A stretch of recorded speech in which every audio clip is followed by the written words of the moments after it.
Hello and welcome to Bounding into Comics. My name is John Trent, and today we're going to talk about the comic book origins of Hawkman. Hawkman is one of DC Comics' most iconic characters, first appearing in Flash Comics #1 back in 1940. The character was created by Gardner Fox and Dennis Neville.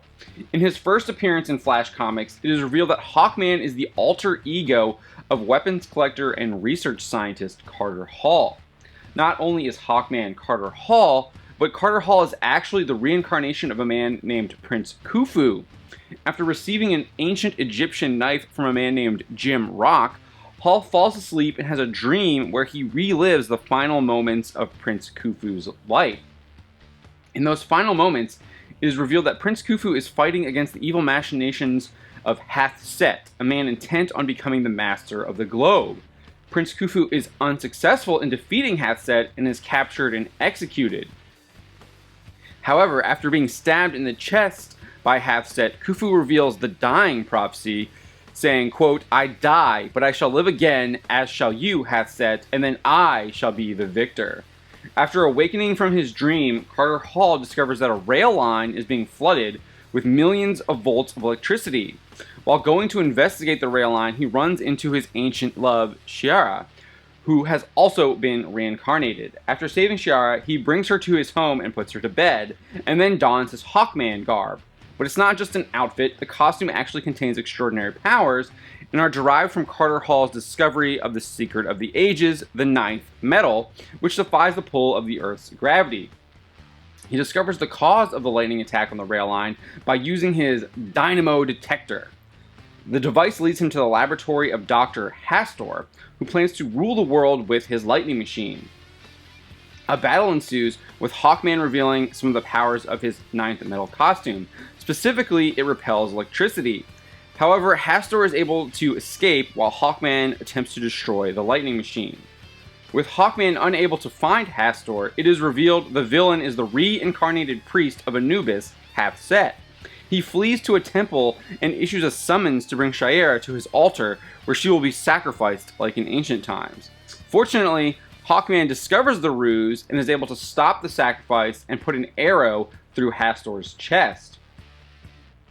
By his second appearance in Flash Comics #2, Carter Hall and Shiara have become engaged, and the two are already a well-oiled team as they take on the villainous Alexander the Great and his gravity machine that has the power to create earthquakes. As he faces off against Alexander, Hawkman reveals more of his collection of ninth metal weapons, including a net and a trident. Unfortunately, he underestimates Alexander and is caught by surprise with a shot to the gut and placed under the rays of the gravity machine, preventing him from moving. Fortunately for Hawkman, Shiara rescues him by shutting off the machine, and Hawkman is able to defeat Alexander the Great.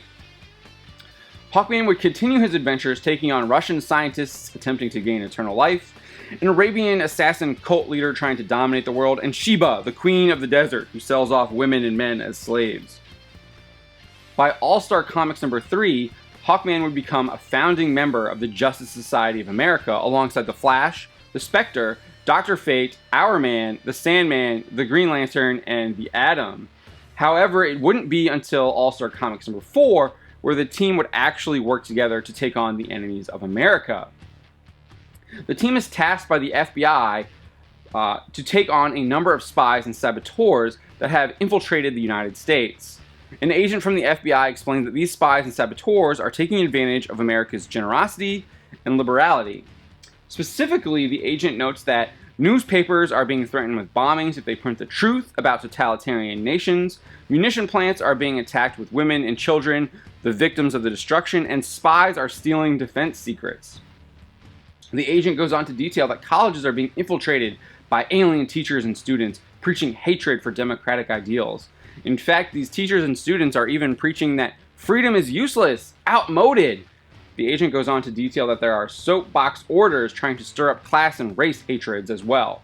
In fact, the agent concludes that all of this is being done by a widespread, powerful organization that is work in America plotting sabotage and revolution to pave the way for the dictator nations who seek to overcome us with fire and sword. The organization would be called the Fifth Column, and they would face the full might of the Justice Society. Hawkman's mission would take him to California, where he was tasked with defending aviation plants from spies attempting to steal designs of new American warplanes, specifically the new Flying Fortress. Hawkman would beat a number of the gray-shirted spies to a pulp, and would receive help from Shiera Sanders in discovering the identity of one of the ringleaders, Fritz Claver, the creator of a gas used to attack a flying fortress. In All-Star Comics number 8, Hawkman would be promoted to the Justice Society's leader by holding the position of chairman. He would lead a team that included Johnny Thunder, the Sandman, the Atom, Dr. Fate, Dr. Midnight, the Spectre, and the Starman. The group would also see Superman, the Flash, Batman, and Green Lantern as honorary members. Hawkman would abdicate his role of chairman of the Justice Society and enlist in the United States Army, where he is assigned to the Interceptor Coast Command and begins training to fly a United States pursuit plane. He would eventually return to the Justice Society and continue his adventures until his last adventure in the pages of All-Star Comics number 57, where he and the Justice Society work to solve the mystery of the vanishing detectives. However, as you might have noticed, his costume has changed over the years. The first redesign occurred in the pages of Flash Comics number 85, where his hawk mask's beak was removed. In Flash Comics number 98, his mask would be changed again into a basic yellow mask with a hawk symbol on his forehead. In Adventure Comics number 466, it would be revealed that Hawkman and the rest of the JSA would eventually retire after refusing to appear before the Joint Un-American Activities Committee, which demanded the heroes unmask themselves and reveal their identities. Hawkman would then be reimagined in The Brave and the Bold number 34 as an alien policeman from the planet of Thanagar that had the ability to communicate with birds. Instead of being Carter Hall, this new Hawkman was named Katar Hall, and he arrived on Earth with his Shiera in pursuit of a shape-shifting criminal named Biff. In their pursuit of Biff, they would adopt the names Carter and Shiera Hall and become museum curators in Midway City. The Katar Hall version of Hawkman would eventually join the Justice League of America in Justice League of America number 31 and go on a number of adventures with the group. The original or Golden Age Hawkman and Carter Hall would eventually return, and it would be revealed his original adventures took place on Earth 2 in the pages of Justice League of America number 21. He and Shiera would eventually get married and have a son named Hector Hall, who initially took on the mantle of Silver Scarab. Not only would Hawkman have a son, but he would also be the godfather to the hero Northwind, as revealed in Infinity Inc. number 1. Eventually, Hawkman and Shiera's Hawkgirl are caught in an unending battle against Ragnarok, as seen in the Last Days of the Justice Society of America special. Dr. Fate explains, "Thus did it begin anew upon the plain of Vigrid below, that which the Norse called Ragnarok, the Germans Götterdämmerung.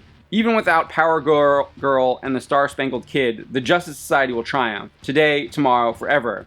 Forever suffering, some of them forever perishing, yet always living again, altogether besting black-hearted Surtur in a victory in which the gods themselves would rejoice." Hawkman and the JSA would be saved when a superpowered tribe agrees to substitute themselves in the Ragnarok cycle. Upon exiting the Ragnarok cycle, Carter Hall merges with Katar Hall, a hot god creature, and all others who have worn the wings, past, present, and future, both here and on Thanagar, are absorbed. This merging included Shiera Hall, as seen in Zero Hour number 3. Later in Zero Hour number 3, Wave Rider confirmed the merging, stating, "Out of the chaos, all the Hawk timeline variants seem to have stabilized in him. He's not just Katar Hall anymore, he's..." and he trails off. This new Hawkman would eventually lose his sanity and be sent to the Hawk God's realm by Martian Manhunter and Arion the Immortal. A new version of Hawkman would be resurrected by the High Priests of the Downsiders in order to defeat the tyrant Onimar Sin from enslaving Thanagar. This version is Carter Hall and maintains his memories, but he also has the memories of Katar Hall as well. As revealed by one of the priests, Carter Hall's soul was, quote, trapped in the Netherrealm. It's unclear if this is a reference to the Hawk God's realm, where the merged Hawkman was sent by Martian Manhunter and Arion the Immortal. This resurrected Hawkman would eventually join the JSA and take over as chairman, leading the group against Black Adam and his takeover of Kondak. He would also participate in the Rann-Thanagar War and eventually become a member of the Thanagarian police force after leaving the JSA following his failure with Black Adam. This version would go on to participate in Final Crisis, Blackest Night, and Brightest Day. The character will once again be reimagined during the DC Rebirth comic book line, beginning with the Dark Days The Forge. Here he's Carter Hall and has been reincarnated numerous times. Eventually he comes in contact with the Dark God Barbados and hits him with his mace. From there we don't really get a lot of information on what happens to him, but we do see a giant hammer-wielding hawk-like beast that claims it is Carter Hall, the Dragon of Barbados, keeper of the Dark Forge. Following the Dark Knight's Metal event, it would be revealed that Carter Hall, aka Hawkman, actually reincarnates across time and space. Not only that, but his past lives include a Kryptonian historian known as Katar Ol, as well as the more recognizable Prince Khufu and Katar Hall of Thanagar. And there you have the comic book origins of Carter Hall, aka Hawkman.